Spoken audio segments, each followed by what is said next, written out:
You've probably noticed the old models in the parts and service room by now, right? We've been having some trouble with them too recently. From what I remember, they wanted to originally retrofit the old models with the new tech. In the end, they decided to just start over. They were too big and ugly, and that smell. But they seem to have been acting up recently too. The mask would work on most of them, but that last guy was having trouble getting Foxy to leave him alone. We found that he seems to be sensitive to light in a similar way to our new Freddy. So for now, if he appears at the end of your hallway, just flicker your light on and off until he leaves. I don't know if he ever had a chance to come here before the remodel, but I love those old characters. Foxy was always my favorite. He would tell you tales of his days out at sea. There was a small pirate-themed play structure that looped around him. The kids loved him. I know a lot of people found them ugly, but I don't think they were terrible. When you see them moving, talking, and singing, the illusion really comes together, and it feels like a real cartoon character is standing right in front of you. The new bots are alright. I feel like they're trying a bit too hard to be, you know?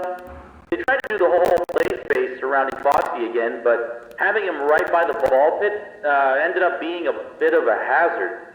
The arms and legs of the new models pop on and off really easily. I think it's a safety precaution. If a character swung their arm too fast towards a child, it would be better if the animatronic broke instead of the child. You know. But when you have a bunch of kids grabbing and pulling on them, it falls apart pretty fast. None of us here at the location are trained properly to repair these guys. We requested that the engineers come in to do a full repair, but they said they won't be able to until next month. For now, we try to piece them back together ourselves, and it isn't working out too well. It doesn't help that a lot of the pieces get lost in the ball pit. We've had to use some parts from the older models when we can't find them. But then the next day, some kid always manages to find the missing part and just shoves it back on. We've been calling it the Mangle, because it just looks like a monstrous mess of parts now. We restricted the rooms to private parties only for now, though. It only took a week for him to get that messed up. We can't deal with much more. But besides that, the whole Kids Cove area just feels kinda lame. There really isn't any pirate stuff in there anymore, it's just bright colors. I wish they would just bring back the guy who made the original crew for the new ones. Back when he was involved in running the place, I had a chance to talk with him a few times, and he always seemed really passionate about everything he did.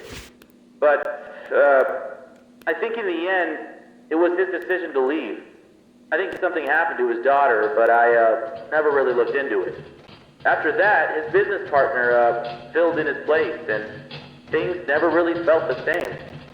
But we have new ownership now. I feel like this is a rough start, but I'm excited to see where we are heading. Okay, I'll let you get to it. Have a good